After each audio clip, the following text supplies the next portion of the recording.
പെട്ടെന്ന് ഒരു യാത്ര പോലും പറയാതെ ജീവിതത്തോട് വിട പറഞ്ഞു പോയവർ.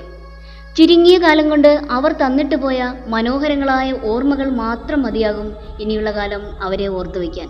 മലയാളത്തിന്റെ മഞ്ഞൾ പ്രസാദമായിരുന്ന മോനിഷ, പ്രശസ്തിയുടെ ചെറുബാല്യത്തിലെ മരിക്കാൻ വിധിക്കപ്പെട്ട തരുണി എന്ന തരുണി സച്ചിദേവ്, ദുരൂഹതകൾ ബാക്കി നിർത്തി കടന്നുപോയ സിൽക്ക് സ്മിത, അങ്ങനെ എത്രയോ പേർ. അവരിൽ ചിലരാണ് ഇന്നത്തെ വീഡിയോയിൽ.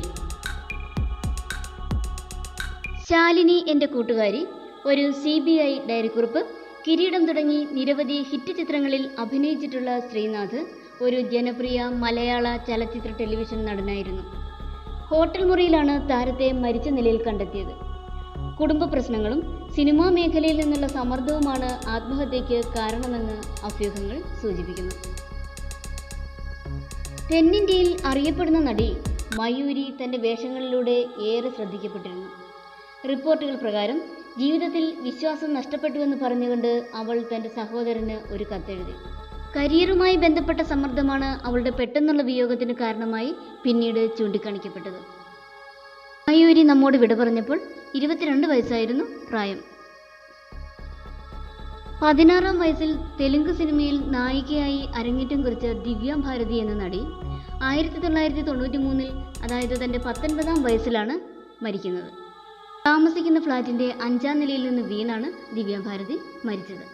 തെന്നിന്ത്യൻ നടി റാണി പത്മിനി, അമ്മ ഇന്ദിരാകുമാരി എന്നിവരെ 1986 ഒക്ടോബർ 19-ന് ഉച്ചകഴിഞ്ഞ് അണ്ണാനഗർ വെസ്റ്റിലെ 18-ാം മെയിൻ റോഡിലെ ബംഗ്ലാവിൽ കൊല്ലപ്പെട്ട നിലയിൽ കണ്ടെത്തുകയായിരുന്നു. ഇരുനില വീടിൻ്റെ കിടപ്പുമുറിയോട് ചേർന്നുള്ള കുളിമുറിയിലാണ് അഴുകിയ നിലയിലുള്ള മൃതദേഹങ്ങൾ കണ്ടെത്തിയത്.